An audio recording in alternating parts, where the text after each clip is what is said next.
All right, so I get to talk a lot about authoritative parenting, and a parent had left this question on my Substack chat about authoritative parenting. This mom says, my 6-year-old wants to be in charge, and we have let her. We break down and allow bad habits because it's easier for us and her 3-year-old brother. But now her brother is starting to pick up on her habits. She tantrums about going to school, coming home from school, treats, new toys, iPad time, leaving or going to anything and all food. We started introducing both timeouts, mealtime at the table, only when we offer, and 30 minutes daily limit on iPad away from food. She has separation anxiety and ADHD. She sees a therapist but is not on medication. How much of this is nature versus nurture? And so this is a extremely common scenario that we run into, not just with children with separation anxiety or with ADHD, but in general. People like to be in control, and kids like to be in control.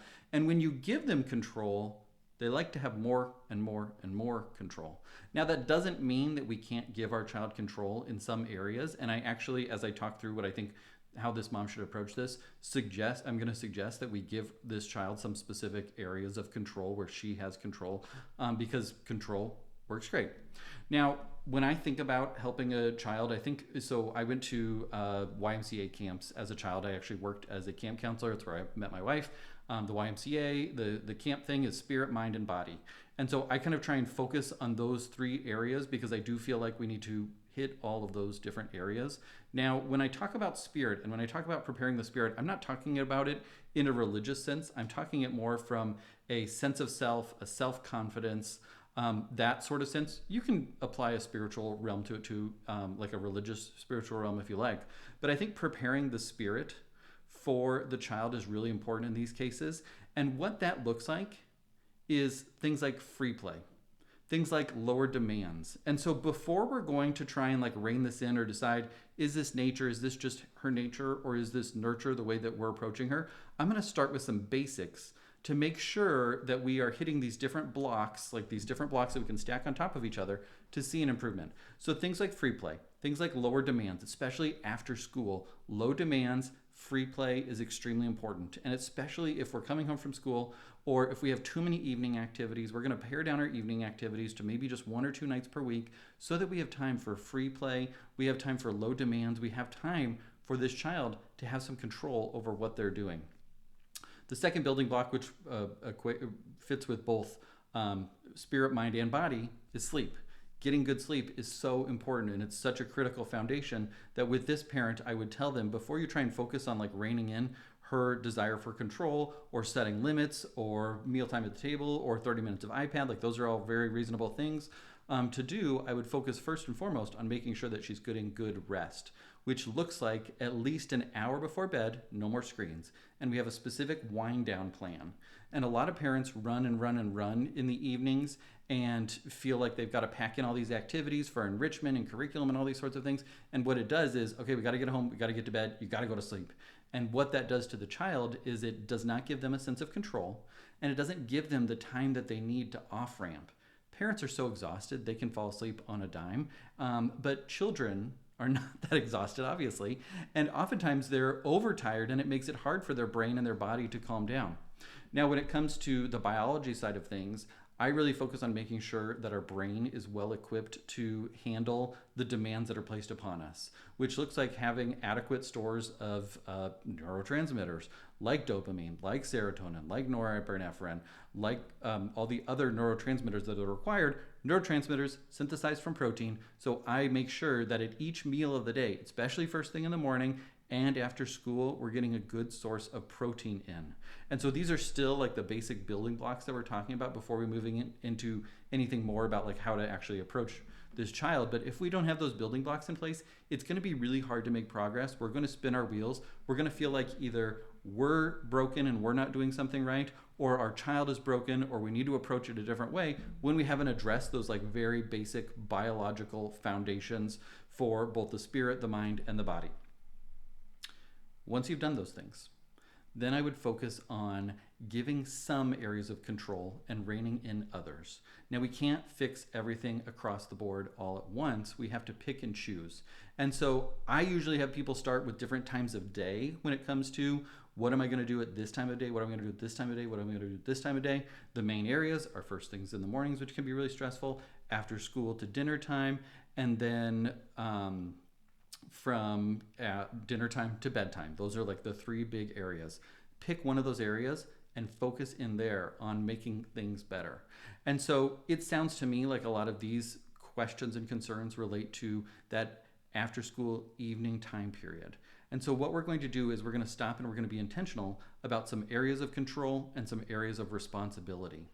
You're going to start with one new boundary. So the boundary that you might pick is only 30 minutes of iPad time per day, which I think is a very reasonable boundary. And I don't know how for this mom that it's actually rolling that out. Although from the way that she phrased the rest of the question, I have a feeling that it's not going very well. But I think that screens are a really good place to start when it comes to boundaries.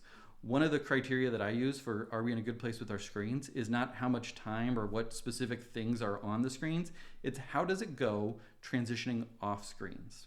If we can transition off screens easily and then move on with play or dinner or whatever it might be, then we're in typically a good place when it comes to our approach to screens. If it's a meltdown, if it's a lot of struggle, if it is throwing the iPad or throwing the remote, kids throw a lot of things, then we need to say, okay, we're going to practice more and more of limiting iPad time. So the way that I would actually roll this out is, hey, I know it can be hard when you're on your iPad to know how much time is left. And so I got this little time timer for you so you can see, and I would get one of those time timers. They're like less than $10 on Amazon, and you don't have to get the time timer brand. You can get any old timer that has a visual clock, and I'm going to set it right here so that you can see it. And I'm going to come in a couple times, just reference here's how much time you have left. And then we're going to practice over and over again how it goes with transitioning off of the iPad, off of the screens. And when we get good at that, then we can say, hey, you know, it's much more pleasant now when you are able to come down from screens. And when we turn screens off and then we move on, it feels a lot better. Remember how in the past you used to get really upset and you used to throw your iPad? I bet that didn't feel very good. And now when I say, okay, time's up, you just move on and you go play. And so I would start with something like that. Here's the boundary. We're going to approach it intentionally. We're going to do this for a week or two straight without asking all of the other demands that we could put upon the child. And then we're going to move on to the next thing when we've gotten some skills built up, when we've learned, when we've grown in that area. Now, when it comes to control, I would really, for this 6-year-old, give them some specific areas where they have control. Because kids like to be in control, and obviously this child in particular likes to be in control, as most kids do. And so I would pick some areas where she's in charge. It can be personal choice decisions like what we're wearing or what shoes we're putting on or what time we're brushing our teeth, something along those lines. And I would also give her some control over the household in ways that are helpful to you, but also give her a sense of accomplishment. So this might look like unloading the dishwasher. Our 6-year-old unloads the dishwasher. I don't have to remind her or nag her to do it. I do have to say sometimes like, hey, can you come empty the dishwasher? Or I'll say, hey, do you want to empty the dishwasher now? I can see that you're playing with your sister. Or do you want to do it in 5 minutes? That's giving control. That is also helping teach them that they have an important role in the household and that we need them. And so this is something when it comes to like chores and tasks around the house that I really focus on, because when you can get your child to help, not only does it help you, but it helps them to grow some self-mastery, some self-control, some I'm doing important things, I'm contributing. And so I would pick things that you actually need. Picking up is a common thing that people often turn to. Kids don't like to pick up their toys. Give them something outside of that when we're trying to build this skill, whether it's emptying the dishwasher, whether it's sweeping, whether it's filling the dog bowls, whether it's moving the laundry from the washer to the dryer. Stretch them outside of their comfort zone just a little bit with your support so that they feel that, hey, this is important. This is something that mom and dad do on a regular basis, and they ask me to help. And that gives them a sense of control. That gives them a sense of autonomy. That gives them a sense of belonging and contribution. And so those are the places that I would start. Now, for this child that has ADHD as well, I think it is really important to acknowledge that especially after a long day where maybe they've been holding it together all day, they are going to have a more difficult time winding down after school. They are more commonly going to have issues with restraint collapse, where basically I've held it together all day, I've listened as best I could, I've done what people have been telling me, I just need a little bit of time to not be told what to do. And I think all of us need that from time to time, especially after a long day. But children with ADHD in particular need that. And so I would be focusing with this child with ADHD and separation anxiety on making sure that they feel understood, supported, connected, and then having those boundaries, because there is a comfort in having boundaries upon what we do. The question of medications comes up, and I don't know anything about this child, so I don't like to jump to, oh yeah, they have ADHD, they need medicines. That's not my approach whatsoever. But I do know a lot of children, if they're significantly struggling with ADHD, which is not just the hyperactivity or inattention, but also the emotional dysregulation and also the executive functioning challenges, sometimes medications can be really helpful to give them the scaffolding and support that they can continue through the day.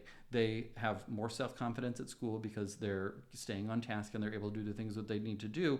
And it doesn't feel like that constant, I'm running a marathon and I'm just going to collapse at the end of the marathon. So I think that's an important discussion to have, and something to monitor over time with the child. I don't think that's like you have to do medications. I would definitely put all those other building blocks in place first before saying we need to turn to medications. But I do see a lot of children, once we've done those other things, when it comes to sleep, when it comes to nutrition, when it comes to screens, when it comes to having, building up their spirit and their self-confidence, that do benefit when medications are on board to have more emotional regulation, to have more executive functioning. It's not cheating. It's not like, I always equate it with an asthmatic.